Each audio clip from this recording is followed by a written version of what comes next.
রুটি খাইতেছে। তো ভাত খান না যে? না না আনছি না, এটা আর কি করবো, এটা নিয়ে নেন, অবশ্যই না। পেট ভরছে? জি। হ্যাঁ, আপনি পেট ভরে ভাত খাইলাম অনেকদিন। অনেকদিন পরে। কেন বাসায় মনে পেট ভরে খান না?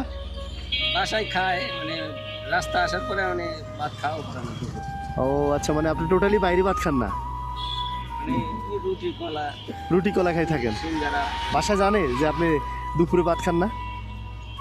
না বাসা এটা জানছি। বাসা জানে না। নামাজ কি পড়েন? জি। আলহামদুলিল্লাহ। আমি রিক্সা মানে পার্কিং করে তারপর নামাজ পড়ে। ও যাক, ঠিক আছে। তালা নাই, তালা কিনতে হইব, তাহলে কিনলে তারপর নামাজ পড়া। আচ্ছা, তালার দাম কত? তালা আর সিকল কিনলে এই 500-600 টাকার মধ্যে এরকম। আচ্ছা 500 হয়েছে, তার 500 টাকা, তাও তো একটা নামাজ পড়ানোর ব্যবস্থা করে দিলে আপনার। রুটি খাইতেছে। তো ভাত খান না যে? না না আনছি না, এটা আর কি করবো, এটা নিয়ে নেন, অবশ্যই না। পেট ভরছে? জি। হ্যাঁ, আপনি পেট ভরে ভাত খাইলাম অনেকদিন। অনেকদিন পরে। কেন বাসায় মনে পেট ভরে খান না? বাসায় খায় মানে রাস্তা আসার পরে মানে ভাত খাওয়া হতো না। ও আচ্ছা, মানে আপনি টোটালি বাইরে ভাত খান না, মানে এই রুটি কলা রুটি কলা খাই থাকেন। সিঙ্গারা।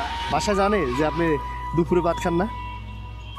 না বাসা এটা জানছি। বাসা জানে না। নামাজ কি পড়েন? জি।